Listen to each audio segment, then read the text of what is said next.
시작. 소망이 우리를 부끄럽게 하지 아니함은 우리에게 주신 성령으로 말미암아 하나님의 사랑이 우리 마음에 부음받음이니 우리가 아직 연약할 때 기약대로 그리스도께서 경건하지 않은 자를 위하여 죽으셨도다.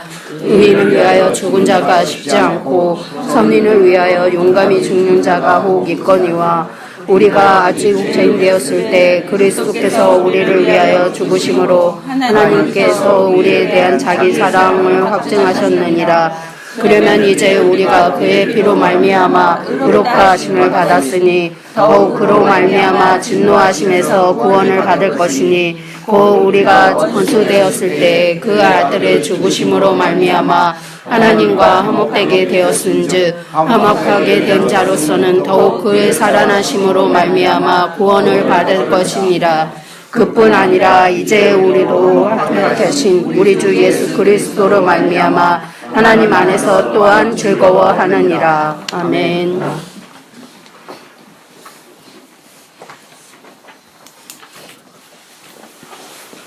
오늘 로마서 27번째 본문입니다. 제목이 하나님의 그 사랑입니다. 이런 제목 처음 들어보셨죠? 오늘 오후 공부가 하나님의 사랑입니다. 오늘 하나님의 사랑에 대해서 뿌리 뽑아봅시다. 지식적으로 우리가 하나님의 사랑을 공부하고 배우고 머리 외우고 하면 얼마나 알 수 있고 얼마나 내 속에 담을 수 있겠습니까? 사실은 전혀 담을 수가 없는 것이죠. 그렇죠? 그런데 오늘 제목을 하나님의 그 사랑이라고 했으면 좋겠어요. 이게 어떤 의미인가 한번 살펴보도록 하겠습니다.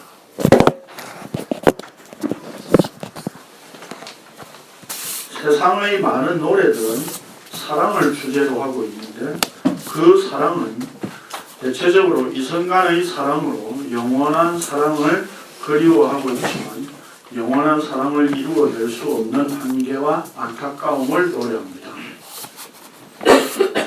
사실 우리가 가요나 뭐 이런 노래들 대부분이 아니라 거의 100%죠. 인간적인 사랑 그런 것에 머물러 있죠.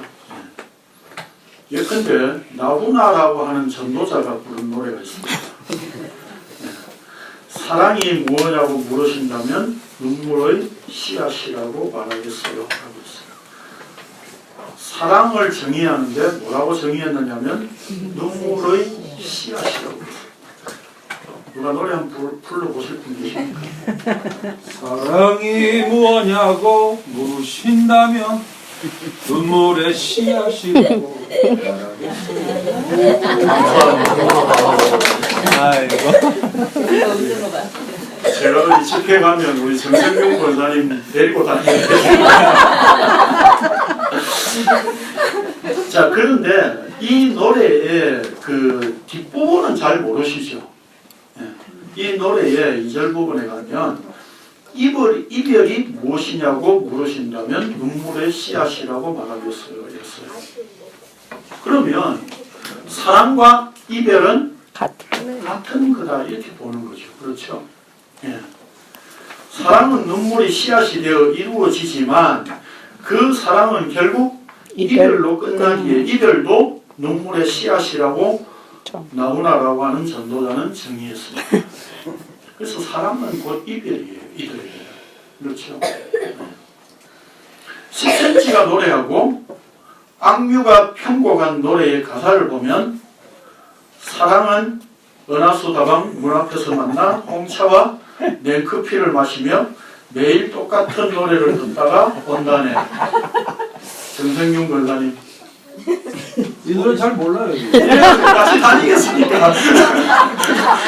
이래가지고 같이 다니겠어요? 악동 뮤지션이 부른 노래에 보면 이렇게 가사가 되어 있어요. 그러니까 그게 무슨 말입니까? 일상적인 그냥 같이 있다는 것으로 사랑을 표현한 거죠. 근데 그 다방 앞에서 만나서 들어가서 노래를 계속 듣다가 뭐예요? 결국은 오는 거예요. 그렇죠? 그런데 이 2절에 보면 똑같은 노래라고 되어 있는데 2절에 보면 악동 뮤지션 노래를 듣다가 이렇게 되어 있어요. 그러니까 사랑은 별다른 것 없이 서로 만나서 차를 마시며 음악을 듣는 일상적인 것의 반복으로 표현하고 있지만 결국에는 따로 헤어져 온다는 전제를 깔고 있습니다. 그래서 세상의 사랑은 이별이라는 전제를 담고 있어서 그런지 김광석이라고 하는 전도자는 이렇게 노래했습니다. 너무 아픈 사랑은 사랑이 아니었음을 노래했습니다. 그러니까 아프니까 그냥 사랑이 아니라고 그냥 그렇게 말하고 싶었던 거예요. 그냥. 이게 세상에서 말하는 사랑입니다. 그렇죠? 세상에서는 사랑을 이런 식으로 정의를 하고 있습니다. 그렇죠? 세상이 이런 사랑을 노래할 때 오늘날 교회들은 하나님의 사랑을 이렇게 노래합니다. 당신은 사랑받기 위해 태어난 사람. 당신의 삶 속에서 그 사랑 받고 있지요.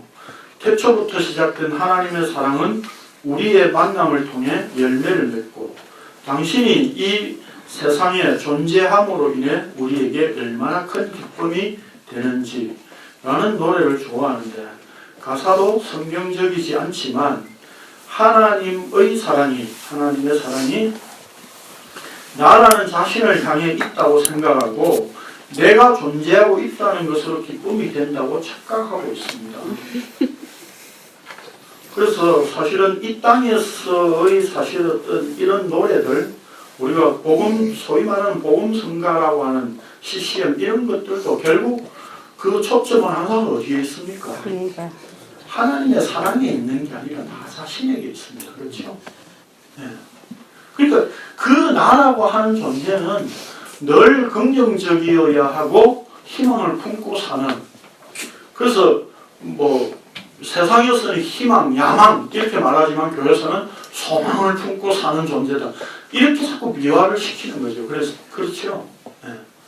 그래서 우리가 뭐 클라크라고 하는 사람이 유명한 말을 했다고 그러죠. 그게 뭡니까? Boy should be ambitious. 해석을 하면 소년이여 MBC를 봐라. 젊은이여 야망을 가져라. 뭐 그냥 평범한 말이잖아요 사실은. 근데 그 말을 되게 유명한 말로 우리는 그렇게 인식을 하고 있습니다. 그래서 우리가 이 땅을 살면서 그런 소망을 품고 살아가는 그런 존재가 되기를 원하는 거죠. 그런데 거기에 필요한 것이 기독교인에게 뭐라고요? 하나님의 사랑이라고 이야기를 하고 있는 겁니다. 그래서 나라고 하는 이 존재를 굉장히 중요한 존재로 생각한다는 것입니다. 이 땅에서 말하는 사랑, 하나님의 사랑은 이런 수준에 불과한데 문제는 성경에서 말씀하는 하나님의 사랑을 이런 수준으로 이해한다는 것입니다. 과연 성경에서 말씀하는 사랑이 이런 것입니까? 자, 예수 그리스도의 믿음에 의해 주어진 의로 말미암아 성도가 누리는 것은 하나님과 화평입니다. 지난주에 강론했던 거 정리를 하는 겁니다. 하나님과의 화평의 관계는 먼 미래의 것이 아니라 지금 누리고 있는 것으로 하나님의 영광의 소망 위에서 하나님의 영광, 그게 뭐라 그랬죠? 십자가라고 그랬죠. 그래서 십자가를 자랑하는 상태가 되었다는 것입니다. 그러나 성도의 현실은 세상에서 환난 가운데 있는데 환난이 뭡니까? 지난주에 적을 짜내는 것이라고 하는 그 말에서 온 표현이라고 그랬죠. 그러니까 하나님이 우리를 짜내는 겁니다. 뭘 짜내요? 궁극적으로 소망을 짜내는 겁니다.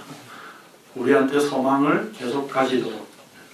결론을 말씀드리면 그렇고요. 자, 이 환난 가운데 단순히 고생하며 고난을 당하는 차원이 아니라 하나님 안에 머물러 있도록 만드시는 것. 이게 뭐라고 그랬어요? 인내. 오래 참음. 그러니까 인내, 오래 참음은 우리가 참고 견디는 것이 아니라 하나님께서 하나님 안에 머물러 거하도록 만드시는 상태.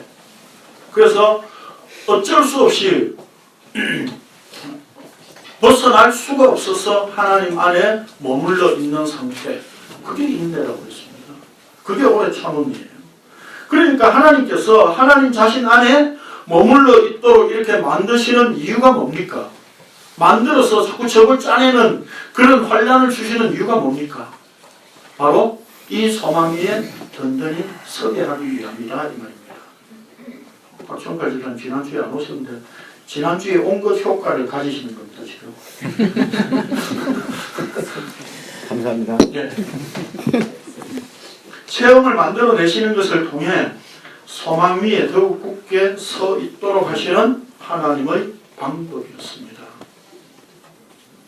그러니까 우리가 세상에서 힘들다 라고 하는 것이 사실 있을 수 없는 것이죠. 그렇죠? 그 모든 것들이 뭡니까? 하나님 안에 머물러 있도록 하시는 하나님의 방법이에요. 그렇게 해서 뭘 하시겠다는 겁니까? 이 하나님의 영광의 소망 위에 날마다 든든히 서 있도록 하기 위함이다 이 말입니다. 여기서 바울 사도는 소망 위에 있게 된 그 근거를 이제 구체적으로 설명합니다. 그게 이제 오늘 본문인데요. 소망이 우리를 부끄럽게 하지 아니하면 다음은 우리에게 주신 성령으로 말미암아 하나님의 사랑이 우리 마음에 부음바 됨이니 라고 하였는데 이 말씀을 조금 직역을 제가 해보겠습니다. 직역을 하면 그 소망이 우리를 수치스럽게 만들지 않습니다. 왜냐하면 이 호티라고 하는 그 헬라어가 있는데 그게 들어가 있는데 우리 성경에는 빼버렸어요. 그런데 그 의미는 물론 통하게 되어 있습니다. 그 하나님의 그 사랑이 우리 마음속에 쏟아 부어졌기 때문입니다. 우리에게 주신 성령으로 말미암아서 이렇게 되어 있어요. 그러니까 여기 그 소망은 뭐겠습니까? 4절에서 말한 거겠죠. 그렇죠? 네. 자, 여기서 그래서 마지막에 성령으로 말미암아서라고 했는데 헬라어의 디아라고 하는 말은 성령을 통하지 않고서는 결코 일어날 수 없는 일이라는 뜻입니다. 반드시 성령을 통해서만 되어지는 일이다.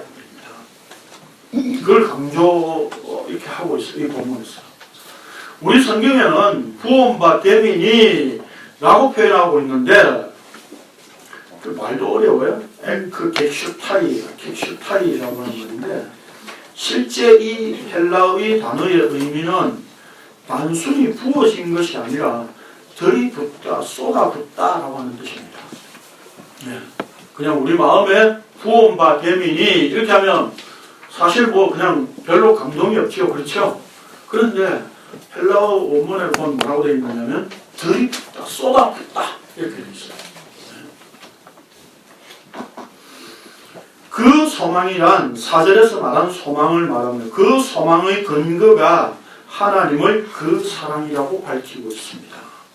하나님의 그 사랑이란 이미 그러니까 뭔가를 지칭하고 있잖아요. 그 사랑이다. 그 사랑이 뭐겠습니까? 그러면 그 앞에서 말한 사랑이 있다는 뜻입니다. 어디에 있습니까? 1장 7절에서 이미 하나님의 사랑을 말했었습니다.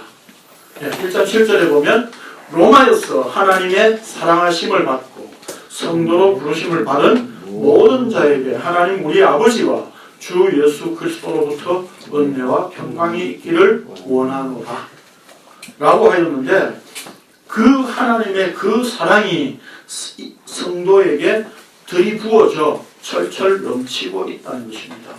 그러면 우리가 어떤 상태에 있을 때 하나님께서 그 사랑을 나타내셨는가라고 하는 것입니다.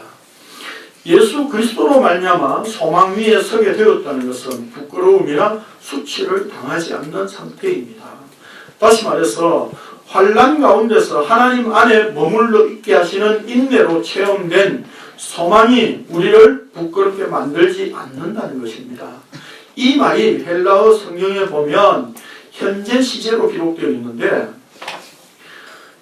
헬라어의 현재 시제는 그 영어에서 ing의 그 어법과 똑같은 겁니다. 그러니까 현재 진행형이라 이겁니다. 네. 현재 소망 위에 계속 머물러 있는 상태를 나타냅니다.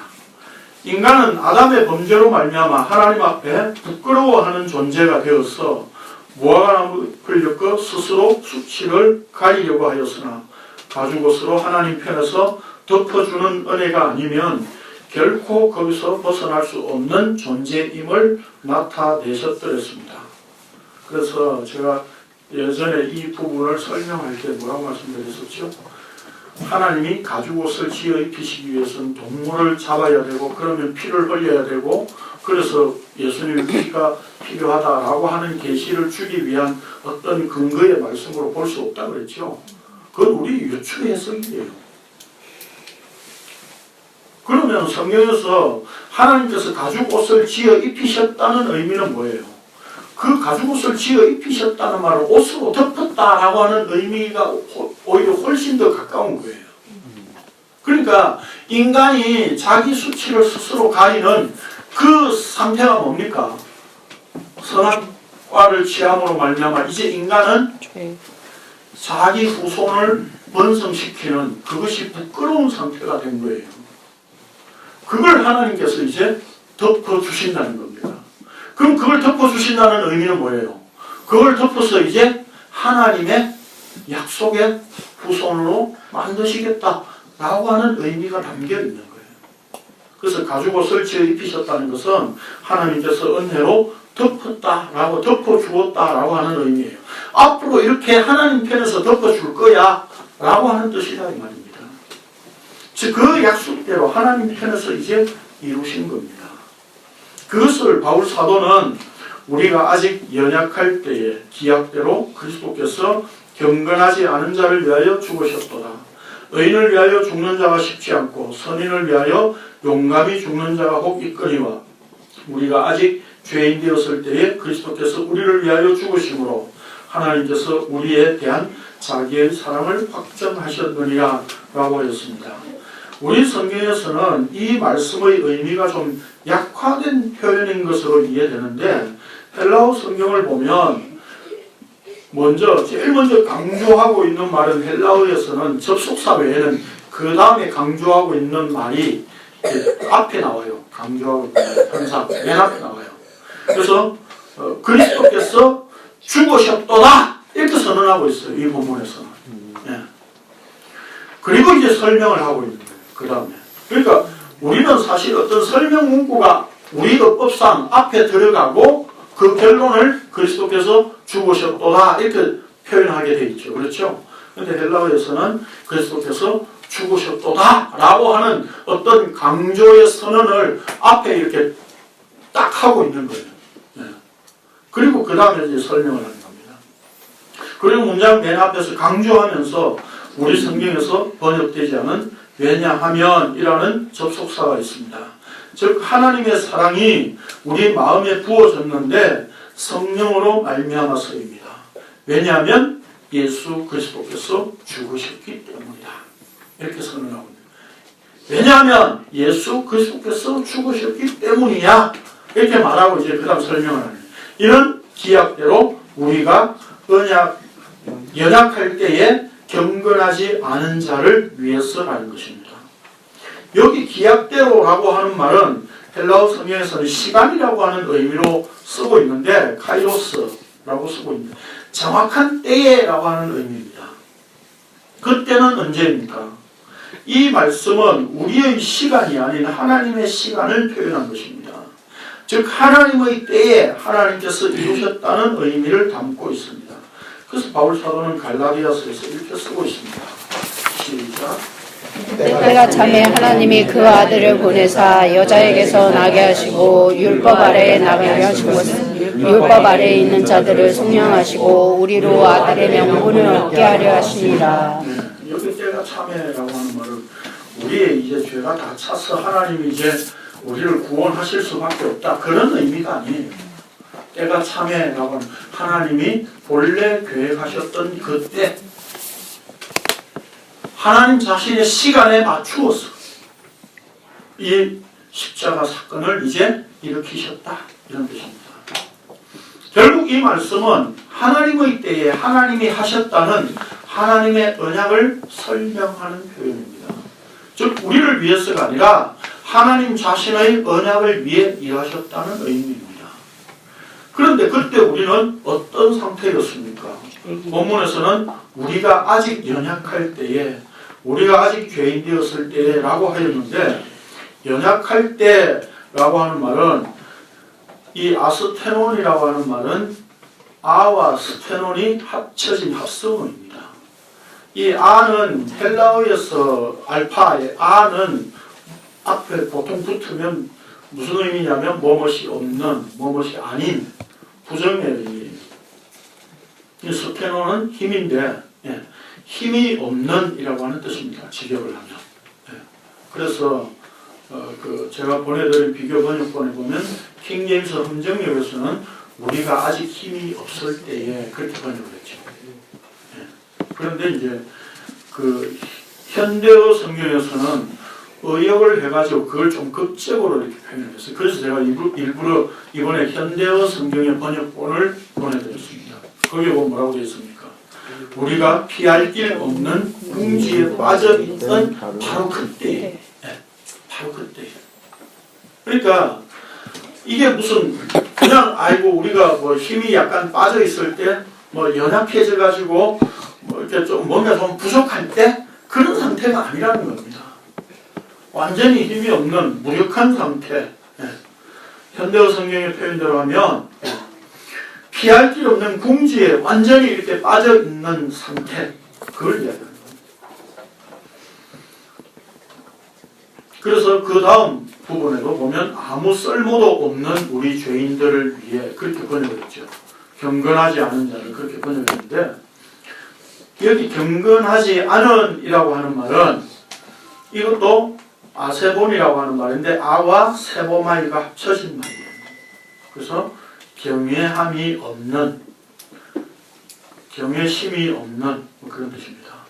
그래서 하나님께 대한 경외심이 없는 자를 말하는 겁니다. 바로 이게 우리의 죄라는 겁니다. 여러분 우리가 창세기를 읽으면서 간혹 그런 이야기를 많이 하는데 수많은 죄들을 교회에서 설교를 하면서 이야기를 하죠. 그렇죠? 그럴 때마다 무슨 이야기합니까? 다윗의 죄, 뭐 가인의 죄 이런 이야기를 하죠. 여러분 가인의 죄가 뭡니까? 죄가 뭐죠? 우리가 알고 있는 건 그런 식이라니까요. 아벨을 죽인 죄라고 생각하는 자기 동생 아벨을 죽인. 아벨을 죽인 것은 죄가 표출된 결과일 뿐이에요. 그러면 가인이 가졌던 죄는 뭐였습니까? 왜 하나님이 아벨의 제사를 선택하냐 이 말입니다. 하나님 나 그거 인정 못하겠습니다. 그거예요. 이 가인의 죄는 거기서 출발하는 겁니다. 결국 뭡니까? 가인은 하나님에 대한 경외심이 없는 상태, 그 죄악된 상태였다 이 말입니다.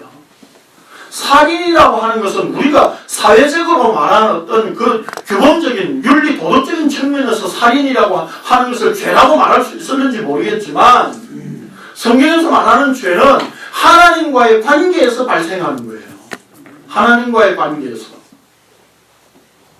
그러니까 맨날 교회에서 설교할 때도 뭡니까? 다윗의 죄하면 간음했고 또 그 남편은 우리아를 죽였다. 살인 교사죄. 뭐 이런 이야기 늘 하잖아요. 그게 죄입니까? 사무엘하를 실질적으로 보면 그렇지 않습니다. 우리 사무엘하 앞으로 이제 또 뭐 월 공부해서 할 거지만 다윗의 죄는 그게 아니에요. 살인과 간음의 문제가 아니라니까요. 그 안에 근본적인 죄가 내재되어 있는 겁니다. 뭔지 아시죠? 제가 많이 강조했으니까. 다음 기회에 있으면 말씀드릴게요. 궁금하시죠? 제가 궁금합니다. 예. 궁금증을 가지고 또 있어야 또 말씀을 새롭게 또 보게 되겠죠. 자, 어쨌든 그래서 하나님께 대한 경외심이 없는 자, 없는 상태, 이게 죄인의 모습입니다. 하나님께서 자신의 사랑을 예수 그리스도를 십자가에 죽이시는 것으로 나타내셨는데 우리가 어떤 상태에 있을 때입니까? 우리가 하나님을 섬길 마음을 가지고 있을 때가 아니었고 우리가 하나님을 위해 무엇인가 할 수 있는 상태가 아니었습니다. 우리가 아무 힘을 쓸 수 없는 무력한 상태에 있을 때였고 하나님께 대한 경외심이 전혀 없고 하나님께 대한 예배할 마음이 전혀 없는 존재였을 때 그것이 바로 죄인됨의 상태였고 그때에 하나님께서 자기 언약대로 예수 그리스도를 십자가에 죽이신 것인데 이것이 우리를 위한 것이 되었다고 바울 사도는 선언하고 있는 겁니다. 본래 하나님의 그 사랑을 받을 수 있는 자는 없었습니다. 인간은 힘이 없어 완전히 무력한 상태였고 하나님께 대한 경외심이 없어 예배할 마음이 전혀 없는 자였던 죄인의 상태였습니다. 죄인의 상태는 단순히 하나님 앞에 죄인이었다는 의미 정도가 아니라 하나님을 만나면 죽이려고 하는 원수의 상태였다는 겁니다. 그러니까 원수라고 하는 말은 하나님과의 관계에서 발생된 용어로 쓰고 있는 거예요, 성경에서. 근데 우리의 원수는 누굽니까? 네? 사람들이지요, 사실은. 남편이고 아내고. 그건 원수가 아니고 왼수라고 그러는 거지. 성경에서 말하는 원수는 하나님과의 관계에서 표현하고 있는 겁니다. 대적자와 같은 표현입니다. 그런 인간이 스스로 구원을 얻어 영생을 누리며 하나님과 화평의 관계가 된다는 것은 인간 편에서 상상도 할 수 없는 일이었습니다. 그렇기 때문에 사실 하나님의 사랑을 받을 수 있는 자는 아무도 없었습니다. 아무도 없었습니다. 이런 점에서 하나님의 사랑은 아들 예수 그리스도께만 주어진 것이었습니다. 시작. 예수께서 세례를 받으시고 본 위에서 올라오실새 하늘이 열리고 하나님의 성령이 비둘기같이 내려 자기 위에 임하심을 보시더니 하늘로부터 소리가 있어 말씀하시되 이는 내 사랑하는 아들이요 내 기뻐하는 자라 하시니라. 네. 세례자 요한에게 물 세례를 주는데 회개의 세례를 주는데 거기에 세례 받으러 오는 자들이 유대인들이 무수히 많았습니다. 그런데 하나님께서 사랑하시는 분이 딱 한 분, 예수 그리스도를 향해 이 말씀을 나타내고 있는 겁니다. 세례자 요한에게 수많은 사람이 회개의 세례를 받으러 나왔지만 어느 누구도 하나님께서 사랑하시는 자는 없었습니다. 오직 예수 그리스도께서 요한에게 세례를 받으심으로 십자가를 지시겠다는 선언의 의미를 나타내셨을 때 하나님께서는 내 사랑하는 아들이라고 말씀하셨고 십자가를 지는 그 일을 기뻐하신다고 하셨습니다. 그러니까 예수님이 요한에게 세례를 받으신 이 내용의 의미가 뭡니까? 단순히 요한에게 무슨 세례를 받아서 절차를 밟는 게 아니에요. 지금 요한에게 세례를 받는다라고 하는 그 세례를 받으면서 요한이 거부하니까 예수님이 뭐라고 말씀하셨죠? 이렇게 해서 의를 이루는 것이 마땅하니라 그랬잖아요. 그게 합당하다는 겁니다. 그러면 의를 이룬다는 게 뭐죠? 죽음. 십자가를 지는 거죠. 그래서 마가복음에 보면 예수님이 제자들에게 내가 받는 세례를 너희들이 받을 수 있느냐라고 물으셨어요. 그 의미는 뭐였습니까? 내가 지는 십자가를 너희도 질 수 있느냐 물었던 거예요. 그렇다면 예수님이 받으신 세례라고 하는 의미는 십자가 죽음을 의미합니다. 다시 말해서 세례자 요한에게 물 세례를 받으심으로 말미암아서 하나님 아버지 내가 십자가를 반드시 지겠습니다. 그 첫 발을 내디디신 것이 바로 세례자 요한에게 세례를 받으신 거예요. 십자가를 지겠다는 선언이었습니다. 그것 때문에 하나님이 내 사랑하는 아들이요 내 기뻐하는 자라고 말씀하셨습니다. 결국 하나님이 기뻐하신다는 내용은 뭡니까? 십자가밖에 없는 겁니다. 우리가요 뭐 어떤 걸 해서 하나님을 기쁘시게 할 수 있습니까? 우리는 11조 잘 내고 주일 성수 잘하고 목사 잘 섬기고 이렇게 하면 그걸 하나님을 기쁘시게 한다고 착각하고 있는 거예요. 사실은 도둑질이고 강도짓입니다. 그렇게 해서 우리가 영생을 내 것으로 빼앗아 오려고 하는 도둑질이다 이 말입니다. 그게 왜요? 예수 그리스도 그분이 십자가에서 홀로 다 이루셨는데 내가 뭔가 이루는 것을 보태겠다고 하는 거잖아요.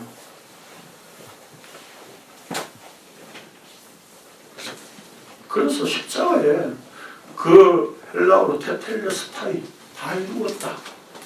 그 말 앞에 우리는 할 말이 없어야 됩니다. 말이 없어야 돼요.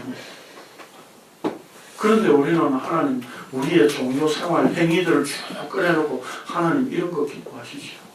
저런 거 기뻐하시죠. 하나님 내가 주일 성수한다고 다 거래처 다 약속 다 끊고 오늘 내가 예배하러 나왔잖아요. 하나님 나 이뻐하시는 거 맞죠? 하나님 기뻐하시는 거 맞죠? 우리는 그렇게 착각하고 있는 겁니다. 자기 종교에 심취해가지고 그걸 종교 생활이라고 하는 겁니다. 그걸 믿음이라고 하지 않습니다. 복음은 예수 그리스도의 믿음에 의해서 그 믿음 안에 하나님의 의를 누리는 게 그게 복음입니다. 그러므로 십자가는 하나님의 사랑의 증거입니다. 그래서 바울 사도는 로마서를 더 진전시키면서 8장에서 이렇게 선언합니다. 시작. 그러나 이 모든 일에 우리를 사랑하시는 이로 말미암아 우리가 넉넉히 이기느니라. 내가 확신하노니 사망이나 생명이나 천사들이나 권세자들이나 현재일이나 장래일이나 능력이나 높음이나 기쁨이나 다른 어떤 피조물이라도 우리를 우리 주 예수 그리스도 안에 있는 하나님의 사랑에서 끊을 수가 없으리라. 그러면 이제 우리가 그의 피로 말미암아 의롭다 하심을 받았으니 더욱 그로 말미암아 진노하시면서 구원을 받을 것이니 곧 우리가 원수 되었을 때 그의 아들의 죽으심으로 말미암아 하나님과 화목하게 되었은즉 화목하게 된 자로서는 더욱 그의 살아나심으로 말미암아 구원을 받을 것입니다. 그뿐 아니라 이제 우리로 화목하게 하신 우리 주 예수 그리스도로 말미암아 하나님 안에서 또한 즐거워하느니라 라고 했는데 바울 사도는 1장 17절에서 복음에는 하나님의 의가 나타났어 믿음으로 믿음에 이르게 하나니라고 하였는데 이 말씀이 믿음에서 믿음까지 혹은 믿음으로부터 믿음까지라는 의미라고 이미 앞에 강론에서 생각했었습니다. 즉 예수님의 믿음으로부터 믿음까지이기 때문에 우리의 믿음이 개입될 여지가 전혀 없는 상태라는 것입니다. 바울은 9절 10절에서 바로 구원을 받을 것이니 구원을 받을 것이라 라고 하였는데 이는 더욱 분명하고 확실하다는 의미에서 표현하고 있는 말입니다. 그래서 제가 그 비교 번역본 보내드린 데는 가톨릭 성경이 이렇게 번역을 하고 있어요. 그런데 여기 교환에서 가톨릭 성경을 또 번역을 해서 인용하면 또 뭐 가톨릭도 누가 뭐 인정한다 어쩐다 자꾸 그런 말을 하니까 일부러 그래서 새 번역을 여기서는 인용을 했어요. 새 번역 성경의 구절을 같이 읽어봅시다. 시작. 그러므로 지금 우리가 그리스도의 피로 의롭게 되었으니 그리스도로 말미암아 하나님의 진노에서 구원을 얻으리라는 것을 더욱 확신합니다. 우리가 하나님의 원수일 때도 하나님의 아들의 죽임으로 말미암아 하나님과 화해되겠다며 화해한 우리가 하나님의 생명으로 구원을 얻으리라는 것은 더욱더 확실한 일입니다. 뿐만 아니라 우리는 또한 우리 주 예수 그리스도로 말미암아 하나님을 자랑합니다. 우리는 지금 그로 말미암아 하나님과 화해하게 된 것입니다. 그래서 여기 즐거워한다는 것을 번역 새 번역에서 하나님을 자랑한다 라고 이렇게 번역을 했죠. 네. 그리고 여기에 우리 성경에서는 구원을 받을 것이니 구원을 받을 것이라 이렇게 하니까 뭔가 이렇게 앞으로 일어날 일이 미확실한 것처럼 이해될 수 있다 이 말입니다. 그런데 본문을 정확하게 번역하면 구원을 얻으리라는 것은 더욱 확실합니다. 구원을 얻으리라는 것은 더욱더 확실한 일입니다. 이렇게 번역을 해야 맞는 겁니다. 왜요? 왜요? 아까 말씀드렸듯이 믿음으로부터 믿음까지 그 믿음이 누굽니까? 예수 그리스도. 예수 그리스도. 그러니까 그분이 시작하셨기 때문에 그분이 마무리 지으신다는 겁니다. 거기에 우리의 믿음이 개입될 수 없기 때문에 이거는 너무나 분명하고 확실한 일이다 이 말입니다. 그래서 어떤 인간도 하나님을 스스로 찾고 하나님을 사랑하고 하나님께 예배하는 자는 없습니다. 아무 쓸모없고 무력한 상태, 하나님을 원수로 삼고 있는 그 상태에 있을 때에 하나님께서 자기 언약에 충실하셨기에 이 땅에 찾아오셔서 십자가를 지시며 대속을 이루셨습니다. 그러므로 하나님의 그 사랑이란 바로 십자가입니다. 하나님의 사랑을 입을 자격이 있었어가 아니라 전혀 자격이 없고 쓸모없는 자에게 그 사랑이 입혀져 그 사랑에 굴복된 자와 성도입니다. 그래서 십자가라고 하는 것은 하나님의 사랑의 표시예요. 그러면 그 십자가가 단순히 2000여 년 전에 있었던 사건입니까? 2000년 전에 있었던 사건이 아니라 그 2000여 년 전에 이미 나를 그 십자가에 끌고 들어가서 주와 더불어 함께 죽었던 십자가예요. 그리고 오늘 또 죽는 십자가예요. 그 십자가여야 됩니다. 그래서 하나님의 그 사랑이 뭡니까? 내 마음속에 십자가가 계속 새겨지는 상태. 그게 하나님의 사랑이에요. 아멘. 여러분 보이지 않는 하나님을 사랑할 수 있습니까? 네? 아니 보이는 사람도 사랑하지 못하는데 네? 그리고 세상 노래에서 말했듯이 세상에서의 사랑은 결국 이별이고 헤어짐이고 서로 이렇게 등짐이에요. 네? 그 사랑이 우리의 마음속에 영원히 있을 수 있습니까? 성령으로 말미암아 주어진 이 하나님의 사랑은 십자가가 날마다 새겨지는 것으로서 나로 하여금 날마다 같이 죽는 주님과의 그 십자가로 우리 안에 날마다 새기고 있다 이 말입니다. 누가요? 성령께서. 그 증거가 뭐예요? 지난주에 말씀 나누었듯이 세상 속에서 환난을 당하지만 십자가 안에 늘 머물러 있도록 만드시는, 그래서 하늘의 소망이 더욱더 계속 굳어지고 그 소망 위에 있는 상태로 만들어 가시는 거예요. 이게 하나님의 사랑이에요. 별다른 게 없습니다. 여러분 기독교 신앙이라고 해가지고 무슨 교회에서 사랑을 나타내고 구제하고 다른 사람을 위해서 뭔가 이렇게 자선을 베풀면 그게 하나님의 사랑이 있는 것이라고 착각하셨잖아요. 그렇죠. 사실은 자기 사랑이었잖아요. 나를 사랑하기 위해서 그렇게 다른 사람한테 베풀었던 거잖아요. 그 하나님의 십자가의 사랑은 나로 하여금 남한테 무엇인가를 베푸는 것으로 나타나는 것이 아니라 내가 날마다 자기를 부인하고 십자가에 죽는 것으로 나타나는 겁니다. 아멘.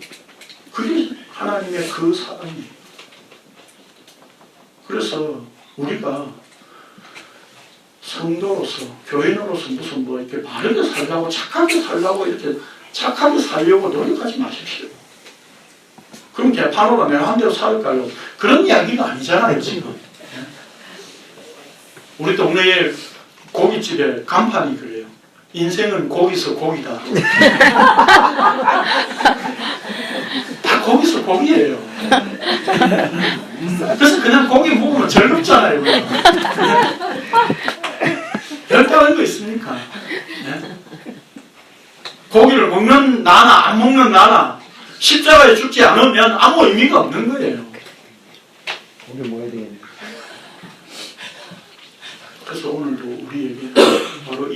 하나님의 그 사랑을 바울은 설명하고 나타내주고 있습니다.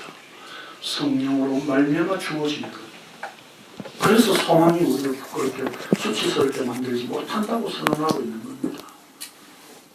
그 하나님의 영광이 십자가의 자리에 우리가 오늘도 나 자신을 부인하고 십자가만 자랑하는 상태로 만들어 가시는 이 일에 우리에게는 비록 환난과 여러 가지 힘든 일이 있다고 할 수 있을지 모르겠지만 이 십자가의 일을 가도록 만드시는 그 하나님의 인내하심이 오늘 우리를 붙들고 있는 겁니다. 그게 하나님의 사랑이 100%지고 있는 것임을 늘 확인할 수 있고 십자가에서 확인할 수 있는 성도들이 되시기를 바랍니다. 아멘. 기도하겠습니다.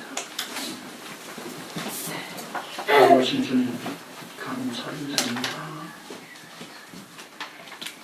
아무 힘이 없고 무력하고 완전히 궁지에 몰린 상태에 있었던 저희들이었습니다. 그것이 바로 죄인됨의 모습이었습니다. 그러면서 궁지에 몰려서 하나님을 만나기만 만나면 때려 죽이겠다고 선언했던 우리들이었습니다. 그런 원수였습니다. 우리가 하나님을 섬기려고 할 때 찾아오신 것이 아니라 바로 그렇게 우리가 하나님을 향해서 대적하고 있던 상태에 있을 때에 예수 그리스도께서 십자가로 찾아와 주셨습니다. 그것조차도 우리 마음에 담지를 못하여서 성령으로를 통해서 담을 수 있도록 하신 이 놀라운 은혜, 이 놀라운 하나님의 일하심, 이 역사를 오늘 우리가 어떻게 거부할 수 있겠습니까?